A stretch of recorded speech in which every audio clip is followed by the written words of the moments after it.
اعوذ باللہ من الشیطان الرجیم بسم اللہ الرحمن الرحیم طاسیم تلک آیات الکتاب المبین نتلو علیک من نبأ موسیٰ وفرعون بالحق لقوم یؤمنون ان فرعون علا فی الارض وجعل اہلها شیعا یستضعف طائفة منهم يذبح أبناءهم ويستحيي نساءهم إنه كان من المفسدين ونريد أن نمن على الذين استضعفوا في الأرض ونجعلهم أئمة ونجعلهم الوارثين ونمكن لهم في الأرض ونري فرعون وهامان وجنودهما منهم ما كانوا يحذرون۔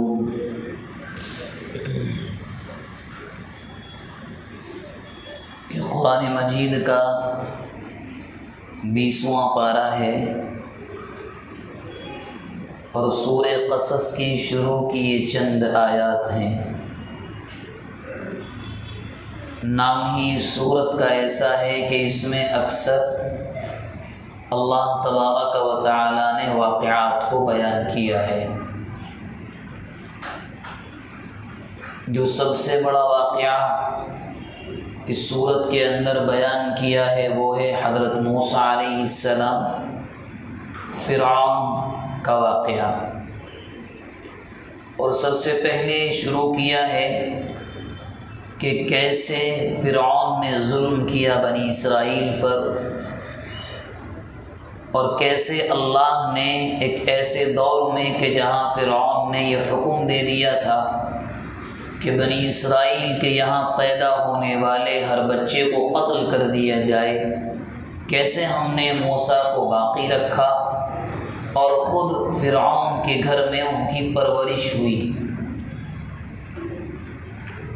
یوں فرماتا ہے اللہ کہ ہم آپ کو موسیٰ علیہ السلام کے حالات سے کچھ سنائیں گے اور فرعون کے حالات سے ان لوگوں کے لیے جو اہل ایمان ہیں، چونکہ قرآن واقعات اس لیے بیان کرتا ہے تاکہ لوگوں کو حوصلہ ملے، ہمت ملے کہ اللہ تبارک و تعالی کا قانون کیسے کام کرتا ہے اور اس کا تکوینی نظام کیا ہے۔ آج ہم صرف اتنا واقعہ عرض کرنے کی کوشش کریں گے کہ کیسے اللہ نے حضرت موسیٰ علیہ السلام کو بچایا، ان کی والدہ کو کیا کیا ہدایات دی گئیں، اور کیسے فرعون کے محل میں حضرت موسیٰ علیہ السلام کی والدہ نے ان کو جا کر دودھ پلایا۔ لیکن واقعہ شروع کرنے سے پہلے ایک بات یاد رکھیں، اللہ کا ایک نظام ہوتا ہے۔ ایک نظام تو وہ ہے جو مجھے اور آپ کو نظر آتا ہے۔ مثال کے طور پر ابھی کچھ گھنٹے پہلے سورج ڈوب گیا، صبح کو نکلے گا، یہ ایک نظام ہے۔ یعنی دن رات آ رہے ہیں، جا رہے ہیں، ہفتے ہوتے ہیں، مہینے ہوتے ہیں، پھر مہینوں کے ذریعے سے گرمی کا موسم، سردی کا موسم، برسات کا موسم، پتجھڑ کا موسم اور الگ الگ موسم۔ ایک نظام ہے جو نگاہوں کے ذریعے سمجھ میں آتا ہے۔ ایک اللہ کا نظام ہوتا ہے تکوینی نظام۔ دنیا کے اندر واقعات ہوتے ہیں، انسان، میں، آپ، الگ الگ ماہرین اس واقعے کا تجزیہ کرتے ہیں کہ نہیں اس کے نتائج یہ ہوں گے، اس کے اثرات یہ ہوں گے، لیکن اللہ اس کے ذریعے سے کچھ اور چاہتے ہیں۔ یہ اللہ کا تکوینی نظام ہے جو انسانوں کو سمجھ میں نہیں آتا۔ بالکل یہاں یہی ہے۔ تو اللہ فرماتے ہیں کہ فرعون کی حالت یہ تھی کہ زمین میں ظلم کر رکھا تھا، فساد مچا رکھا تھا، اور اس نے یوں کیا ایک جماعت کے ساتھ، یذبح ابناءهم، یعنی بنی اسرائیل کے ساتھ ان کے بچوں کو ذبح کرتا، ویستحیی نساءهم، عورتوں کو چھوڑ دیتا تھا، اور فرمایا یہ فساد کرنے والوں میں سے تھا۔ پھر اللہ فرماتے ہیں ہم نے یہ ارادہ کیا کہ ہم کمزوروں پر احسان کریں اور ان کو ہم زمین میں اپنا خلیفہ بھی بنائیں، وارث بھی بنائیں۔ بنی اسرائیل کے بارے میں کہا جا رہا ہے۔ وَنُمَكِّنَ لَهُمْ فِي الْأَرْضِ، اور ہمارا ارادہ یہ تھا کہ ہم ان کو زمین میں جما دیں.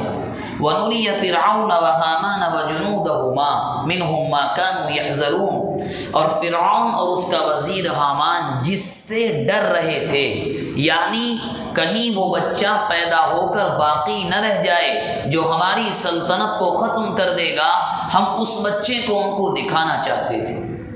چونکہ ایک نجومی نے یہ خبر دی تھی ستاروں کو دیکھ کر فرعون کو کہ آنے والے زمانے میں ایک بچہ پیدا ہوگا، بنی اسرائیل سے اس کا تعلق ہوگا اور وہ تیری سلطنت کو ختم کر دے گا. یہ جملہ فرعون کے دماغ اور ذہن میں ایسا بیٹھا کہ اس نے یہ حکم جاری کیا بنی اسرائیل کے یہاں جو بچہ بھی پیدا ہو اس کو قتل کر دیا جائے. اور اس کے فوجیوں نے، اس کے کام کرنے والوں نے، بات ماننے والوں نے یہی کیا کہ جتنے بچے پیدا ہوئے ایک بھی باقی نہیں رہا، ایک بھی باقی نہیں رہا. اب حضرت موسیٰ علیہ السلام کی بھی پیدائش ہوئی. جب پیدائش ہو گئی اور شہر کے اندر یہ حکم عام تھا کوئی بچہ باقی نہیں رہنا چاہیے. اب موسیٰ علیہ السلام اپنی والدہ کے ساتھ ہیں، بہن بھی ہیں، تو اللہ تبارک و تعالی نے دل میں یہ بات ڈالی کہ ان ارضعی، آپ اس کو دودھ پلائیں، گھبرائیں نہیں. اب اگلا قدم کیا اٹھانا ہے ہم بتائیں گے. فَإِذَا خِفْتِ عَلَيْهِ فَالْقِي، جب تمہیں یہ لگے کہ بچہ پکڑ میں آنے والا ہے، راز فاش ہونے والا ہے، تمہیں کیا کرنا ہے؟ بچے کو دریا میں ڈال دو. قرآن چونکہ تفصیل تو بیان نہیں کرتا لیکن روایات میں آتا ہے کہ ایک صندوق تھا لکڑی کا، چونکہ لکڑی ڈوبتی نہیں ہے پانی میں، لکڑی کا صندوق تھا. کیا شکل ہوگی وہ نہیں معلوم. اس میں موسیٰ علیہ السلام کی والدہ نے ان کو رکھا، ایک کپڑا بچھایا، اس کو بند کیا. جو حکم ملا تھا کہ تم ڈال دو، ڈرنا نہیں ہے، کام ہمارا ہے بچانا باقی رکھنا. موسیٰ علیہ السلام کی والدہ نے دریا میں ڈال دیا، سمندر میں جو شہر کے بیچوں بیچ بہتا تھا. اور یوں کہا کہ ڈرنا بھی نہیں ہے، گھبرانا بھی نہیں ہے، بالکل نہیں. انا رادوہ الیک، الفاظ جو قرآن نے استعمال کی غور کرنے کے، یعنی ابھی ڈالا نہیں ہے. قرآن پہلے ہی کہہ رہا ہے. اللہ فرماتے موسیٰ علیہ السلام کی والدہ سے ڈرنا مت، کیوں؟ یہ بچہ واپس تمہارے پاس آئے گا، ہم لائیں گے. انا رادوہ الیک وجاعلوہ من المرسلین، اور دوسری خوشخبری یہ سنو کہ بچہ ہمارا پیغمبر ہوگا، تم ڈال دو بس. جب انہوں نے ڈال دیا بہتے ہوئے چلے گئے، کیونکہ یہ تو تلاش کر رہے تھے فوجی کہاں ہیں کہاں نہیں ہیں. جو فرعون کی بیوی تھی بعد میں جا کر اسلام بھی لے آئیں، مسلمان بھی ہوئی، آسیہ. اب ظاہر سی بات ہے بادشاہوں کی جو حرم میں جو عورتیں ہوتی ہیں، جو بیویاں ہوتی ہیں، ان کے لیے الگ اسپیشل سے کوئی حوض ہوتا ہے، حمام ہوا کرتے تھے پچھلے زمانے میں ان کے غسل وغیرہ کے لیے. اب یہ بہتے ہوئے وہاں جا رہے ہیں، اچانک نگاہ پڑی، خادمہ سے کہا نکالو. اس نے نکالا تو اس میں ایک بچہ رو رہا ہے ہلکی ہلکی آواز میں. اٹھا لیا، لے کر کے آ گئی. اب اللہ نے چہرے کو اتنا معصوم اور خوبصورت بنا دیا تھا کہ ان کو محبت ہو گئی آسیہ کو، اور ایسی محبت ہوئی جب لے کے آ گئی جو قرآن کہہ رہا ہے فَالْتَقَطَهُ آلُ فِرْعَوْنَ. التقط کہتے ہیں گری ہوئی چیز کو اٹھانا. اٹھا لیا، اور کیوں اٹھایا؟ ان کے دل میں آ گیا اب ہم رکھ لیں گے. حالانکہ قرآن کیا کہہ رہا ہے؟ ہم نے اس کو اس لیے اٹھوایا تاکہ یہ بچہ ان کا دشمن بھی بنے اور غم کی وجہ بھی بنے، کیونکہ یہی بچہ تو سلطنت کو ختم کرے گا. ان فرعون وہامان وجنودہما کانوا خاطئین. قرآن کہہ رہا ہے بچہ جب اٹھایا یہی غلطی تھی ان کی. بس فرعون کے لشکر کے ذریعے سے، اس کے فوجیوں اور سپاہیوں کے ذریعے سے فرعون کی بیوی نے جو حضرت موسیٰ کو اٹھوا لیا اس صندوق کو، یہی غلطی کر دی بس.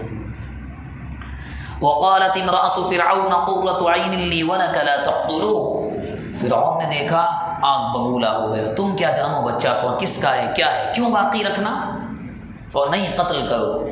اب ظاہر سی بات ہے وہ بھی زوجہ ہے، اس کا بھی حق بنتا ہے، اس نے سمجھانے کی کوشش کی بھئی ہم ایک تو پہلے سے بے اولاد ہیں، کیونکہ اس کے یہاں اولاد نہیں تھی، پہلے سے بے اولاد ہے۔ اب اللہ کا نظام دیکھیں آپ کہ وہ مالک دنیا کے نظام کو کیسے چلاتا ہے، انسانوں کے سمجھ میں نہیں آتا۔ اب اسی کی بیوی کی زبان سے کہلوایا کہ صاحب قتل کیوں کراتے ہیں، بچہ نہیں ہے، عسیٰ ان ینفعنا، ہو سکتا ہے بچے کو ہم پال لیں، یہ ہمیں فائدہ دے گا۔ چلو فائدہ بھی نہیں دیا، نتخذہ ولدا، چلو اپنا بیٹا ہی بنا لیں۔ وہم لا یشعرون، اور قرآن کہہ رہا ہے یہ سب باتیں چل رہی ہیں، ان کو احساس بھی نہیں ہو رہا ہے کہ ہم کیا کرنے والے ہیں ان کے ساتھ۔ خیر بیوی کی بات کو مان لیا۔ حضرت موسیٰ علیہ السلام خود اسی کے دربار میں پلنے لگے جس نے قتل کا ارادہ کیا تھا۔ شاہانہ زندگی چل رہی ہے۔ خیر وہ اب قرآن ایک طرف کی تصویر بیان کی، دوسری طرف کا منظر بیان کرتا ہے کہ موسیٰ کی والدہ کا حال کیا ہے۔ وَأَصْبَحَ فُؤَادُ أُمِّ مُوسَىٰ فَارِغًا، گھبرا گئی اور قریب تھا کہ خود راز فاش کر دیں، ڈر جائیں، قریب تھا۔ قرآن کیا کہہ رہا ہے؟ لولا الربطنا على قلبها لتكون من المؤمنین، اگر ہم نے موسیٰ کی والدہ کے دل کو بھروسہ نہ دلایا ہوتا، نہ جمایا ہوتا تو وہ سب کچھ کھول دیتی۔ یہ تو ہم نے ان کو بھروسہ دلایا اور وہ مومن بھی تھیں، انہوں نے بھروسہ کر لیا۔ اس کے بعد جب پریشان نہیں، کیونکہ ماں ہے، بچہ اگر نظروں سے اوجھل ہو جائے تو کہاں سکون اور چین آتا ہے، تو اپنی بیٹی سے کہنے لگی لِأُخْتِهِ قُصِّي، موسیٰ علیہ السلام کی بہن سے کہا ارے ذرا پتہ تو لگاؤ بچہ گیا کہاں، ہم نے دریا میں ڈال دیا، اللہ کا حکم تھا، ہم نے دریا میں ڈال دیا، بچہ ہے کہاں یہ تو معلوم کرو۔ فَبَصُرَتْ بِهِ عَنْ جُنُبٍ، موسیٰ علیہ السلام کی بہن گئی دوڑتی، جب پتہ لگا کہ ایک بچہ ملا ہے، فرعون کے محل میں ہے اور فرعون کی بیوی نے اس کو اپنا بیٹا بنا لیا ہے، تو یہ چپکے سے گئی اور جا کر کے دیکھ لیا اور دیکھ کر آ گئی، کسی کو معلوم بھی نہیں ہوا۔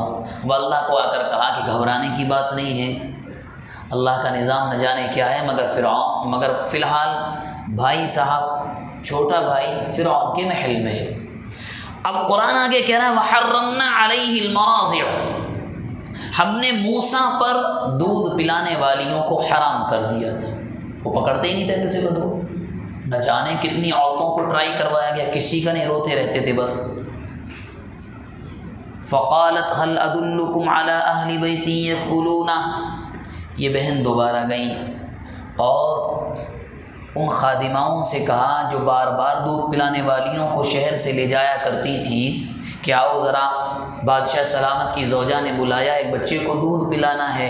حالانکہ بعض روایات میں آتا ہے یہ صاف کھل کر بات بھی نہیں کرتی تھی، کہیں ایسا نہ ہو کہ لوگ کہنے لگے کہ بادشاہ ایک طرف تو بچوں کو قتل کرا رہا ہے، بیوی اس کی بچوں کو پال رہی ہے اٹھا کر، تو کھولتی بھی نہیں تھی بات کو۔ چلو خیر یہ لڑکی بھی ان دودھ پلانے والیوں کے ساتھ کسی طرح، جو موسیٰ علیہ السلام کی بہن تھی وہ شامل ہو گئی، اندر پہنچی اور وہاں بات چل رہی تھی۔ جب کسی کا دودھ اس بچے نے یعنی حضرت موسیٰ نے قبول نہیں کیا تو ایسے ہی بات چلتی رہی، تو بیچ میں ایک بات ڈال دی، تو یوں کہا ملکہ اگر آپ چاہیں تو ایک عورت کو میں جانتی ہوں اور وہ عورت ایسی ہے کہ ہر بچہ اس کا دودھ پی لیتا ہے، بس یہ بات وہاں رکھ دی۔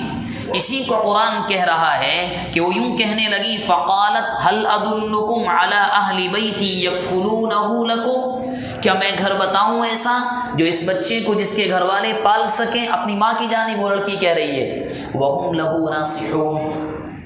خیر انہوں نے قبول کر لیا، موسیٰ علیہ السلام کی والدہ کو بلایا گیا تو قرآن نے اس وقت کہا فرددناہ الی امہ کی تقر عینہا، ہم نے جو وعدہ کیا تھا کہ ہم نے ان کو ان کی والدہ کو لوٹا دیا تاکہ ان کے کلیجے کو ٹھنڈک مل جائے، اور ہم نے یوں کہا ولا تحزن، غم نہ کرو، ولتعلم ان وعد اللہ حق، اور یہ یاد رکھو کہ ہمارا وعدہ سچا ہوتا ہے۔ نظام ہم نے بنایا، اس نے بھی ایک پلان بنایا تھا، ایک پلان ہمارا بھی تھا، اور قرآن نے یہ بات بار بار کہی ہے، وَمَكَرُوا وَمَكَرَ اللَّهُ وَاللَّهُ خَيْرُ الْمَاكِرِينَ۔ دنیا والے بھی پلان بناتے ہیں، ان کے بھی اپنی باتیں ہوتی ہیں، لیکن ایک وہ ہوتا ہے جو ہم بناتے ہیں، اور کامیاب تو ہم ہی ہوتے ہیں۔ اس طرح سے موسیٰ علیہ السلام کو ان کی والدہ بھی مل گئیں، ماں کو بیٹا بھی مل گیا، اور دودھ بھی پلا دیا۔ ایک جو بہت بڑی بات اس واقعے سے سمجھ میں آتی ہے وہ یہ ہے کہ حالات انسان پر کیسے بھی آ جائیں، بعض مرتبہ پرسنل طور پر آپ سوچیں کہ بعض مرتبہ حالات اس طرح کے آتے ہیں انسان ہر طرف سے مایوس ہو جاتا ہے۔ چونکہ شہر کے واقعات 3-4 مہینے پہلے ایسے ہوئے ہیں کہ ایک مسلمان سے ان اعمال کی امید نہیں کی جا سکتی، بالخصوص خودکشی کا مسئلہ۔ یہ واقعات ایسے ہوئے ہیں، یہ انسان تب کرتا ہے کہ امیدیں ٹوٹ جاتی ہیں۔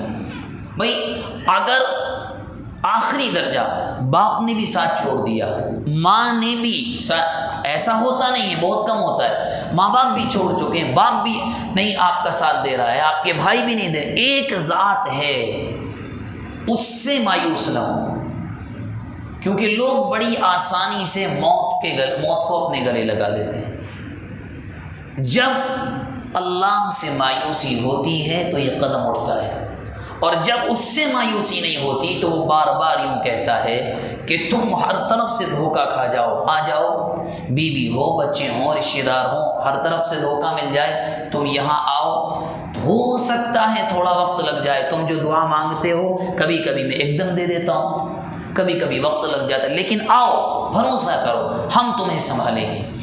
اور انسان یہی پھسلتا ہے کہ جب اس کی وہ امیدیں اور امیدوں کی ڈوریں اپنی اللہ کی جانب سے توڑ لیتا ہے تو پھر وہ کچھ بھی قدم اٹھا لیتا ہے، حالانکہ ایسا نہیں کرنا چاہیے۔ اگر ہر طرف سے بالکل بے یقینی آ جائے، بے وفائی آ جائے، محلہ معاشرہ ساتھ نہ دے رہا ہو، پھر بھی قرآن یوں کہتا ہے کہ لا تقنطوا من رحمت اللہ، ہم سے مایوس نہ ہوا کرو، ہمارے پاس تنہائی میں آ جایا کرو، ہم بگڑی بنانے والے ہیں، کوئی اور نہیں ہیں۔ خیر جو باتیں ہمارے سامنے آئیں، اللہ ان پر عمل کرنے کی توفیق مرحمت فرمائے۔